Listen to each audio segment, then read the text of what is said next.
Hello दोस्तों, veterans नमस्कार। मैं दीवन सिंह।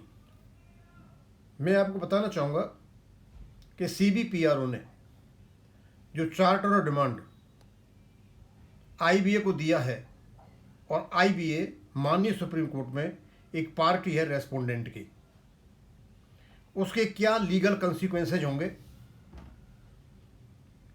और हमारे वकीलों पर एक अतिरिक्त भार कैसे पड़ेगा, और क्या ये चार्टर ऑफ डिमांड हमारे फेवर में हो सकता है, या IBA इस चार्टर ऑफ डिमांड को माननीय सुप्रीम कोर्ट में किस प्रकार मिस यूटिलाइज करेगा। आज हम इस पर बात करेंगे। अब क्योंकि काफ़ी लंबा चौड़ा लिखा हुआ है तो थोड़ा हिंदी करके चलेंगे और इंग्लिश भी बताते चलेंगे। पहला है, the development appears legally sensitive. इन्होंने जो ये चार्टर बनाया है ये बहुत ज़्यादा लीगली सेंसिटिव है, but does not automatically weaken the pending case of MC Singla. लेकिन MC सिंगला के केस को ये कमज़ोर नहीं कर सकता। लीगली सेंसिटिव है लेकिन MC सिंगला केस को ये कमज़ोर नहीं कर सकता। Before the honourable supreme court, it's effect will depend on how the respondent namely the Indian Bank Association attempt to use it during arguments. अब इस बात पर निर्भर करता है कि क्या IBA इनके चार्टर को आर्गूमेंट के दौरान यूज करेगा, और IBA यदि इसको यूज करता है तो ये लीगली सेंसिटिव है, और हमारे जो एडवोकेट्स हैं उन पर एक एक्स्ट्रा बर्डन आ गया है जिसकी जरूरत नहीं थी।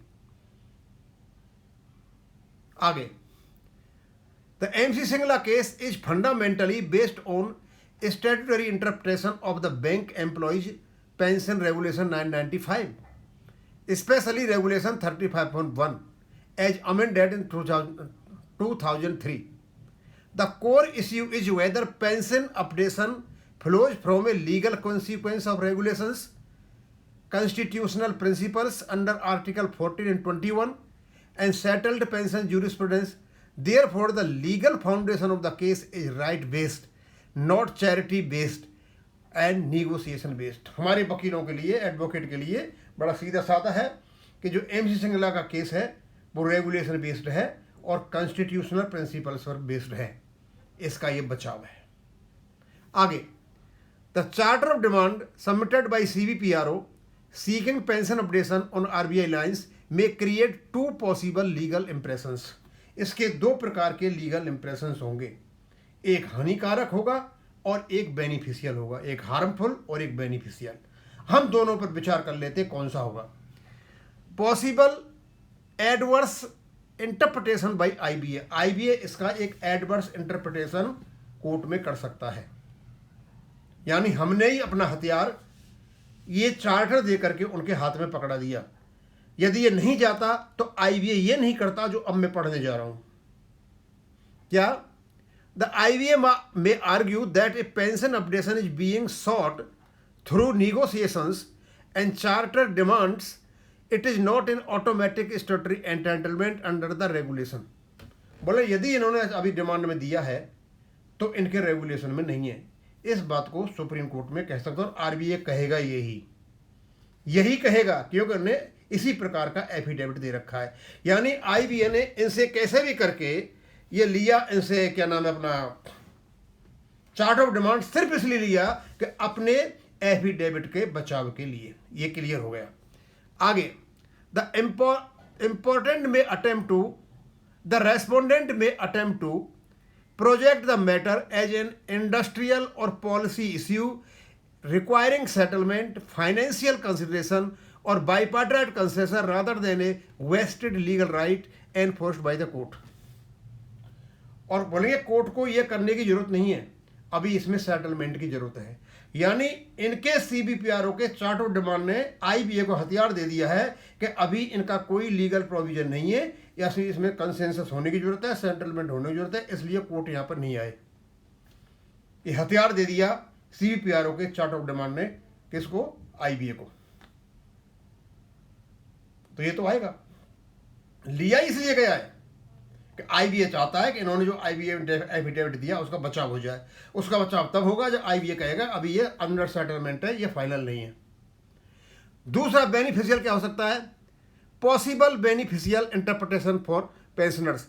अब इसके बाद क्या है कि हमारे जो वकील होंगे हमारे भी कहेंगे, conversely the charter itself indirectly strengthen the factual position that pension updation is a live and legitimate demand across the banking sector.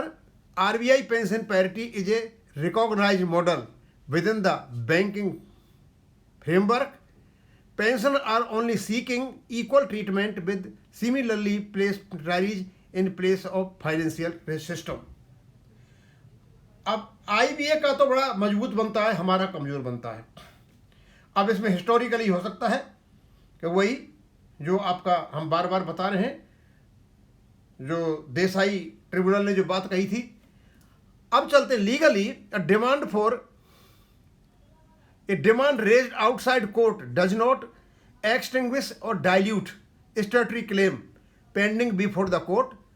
Parallel negotiation and pending litigation on coexist in many service matters. Parties continue negotiation without prejudice. ये दोनों को कर सकते हैं, कोई बात नहीं है। लेकिन हाँ, आईबीए को इन्होंने एक हथियार पकड़ा दिया है हमारे खिलाफ। However the strategic concern is this. अब इसमें भी एक स्ट्रेटेजिक कंसर्न है। क्या है? वो कह रहे हैं कि लैंग्वेज क्या है इनकी चार्टर में, मेन चीज वो है।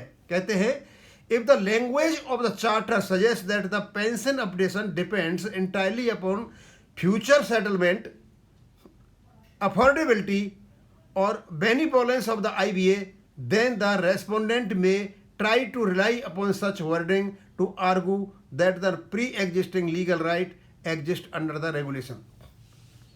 यदि उसकी लैंग्वेज से ये पता चलता है कि अभी सेटलमेंट की जरूरत है और उनकी जो आरबीआई लाइन पे जो मांग रहे हैं वो इस प्रकार का है कि सेटलमेंट कर रहे हैं, सेटलमेंट नहीं है, तो ये हमारे लिए हार्मफुल हो सकता है। Therefore the impact depends rely upon the exact wording of the charter. में वर्डिंग क्या है, whether it presents legal rights, whether it states the negotiation are without prejudice to pending litigation. आपको इनको लिखना चाहिए था अपने चार्टर में कि हम ये डिमांड तो कर रहे हैं लेकिन इसका कोर्ट में चल रहे हुए केस से कोई लेना देना नहीं है। अब पता नहीं इन्हें लिखा कि नहीं लिखा, भगवान जाने। And whether it acknowledges position updation as already flowing from regulation 35(1). Regulation 35(1) में जो हमारी पोजीशन है वो हमारी बरकरार है, लेकिन उसके अलावा भी हम ये कोशिश कर रहे हैं, वो कर सकते हैं। That in my considered view this step is not inherently harmful but it is strategically delicate. It becomes beneficial only if negotiations are presented as an additional route for implementation of an existing right and not as substitute for the legal entitlement being argued before the Supreme Court. यदि इन्होंने RBI line पर जो कुछ मांगा है, ये मांगा है कि हम एक ऐसा आभास देते हैं कि जो कुछ सुप्रीम कोर्ट में हो रहा है उसे हम छोड़ देते हैं, इस पर चलते हैं, तो ये टोटली हार्मफुल है। The safest legal position for pensioners would be to maintain firmly before the Honorable Supreme Court that pension updation is a matter of statutory and constitutional entitlement under BPR 995, while treating any negotiation with IBA merely as a possible administrative mechanism for implementation. Thus, the Charter alone is unlikely to damage the case, but careless drafting or contradictory language could provide argumentative support to the respondent. The litigation team in MC Singla case should therefore clearly distinguish between claiming a right under law and requesting a negotiable concession. The distinction will crucial during the hearing on 22/7/2026 को। उनकी जो language है जिसको 100% संभावना है कि IBS को court में रखेगा, वो लैंग्वेज पर डिपेंड करेगा।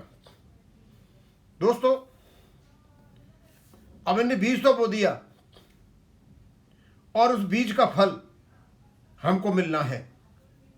ये बीज को बोते ही नहीं तो फल मिलता ही नहीं। अब हमारे जो एडवोकेट उनको ये सिद्ध करना पड़ेगा कि ये एक अलग से एडमिनिस्ट्रेटिव स्टेप है, उसका जो रेगुलेशन से संबंधित जो हमारा वेस्टेड राइट है उससे इसका कोई लेना देना नहीं है। और इसको कोर्ट में आईबीए इस प्रकार यूज नहीं कर सकता है जिस प्रकार इसको यूज किया जा रहा है। ये केवल और केवल समस्या को सुलझाने के लिए दिया हुआ चार्टर है, इससे ज़्यादा कुछ भी नहीं है। लेकिन आईबीए इसको कोर्ट में आकर के गलत तरीके से मिसयूज कर रहा है। इस प्रकार की बहस वहाँ करनी पड़ेगी। यदि ये चार्टर नहीं देती RELN पे तो इसकी जरूरत ही नहीं पड़ती ये फालतू बकवासों की। मतलब एक आर्गूमेंट का एक मुद्दा और तैयार कर दिया चार्टर ऑफ डिमांड दे करके। अब मैं ज़्यादा नहीं कहना चाहता, यही कहूँगा। थैंक यू, धन्यवाद।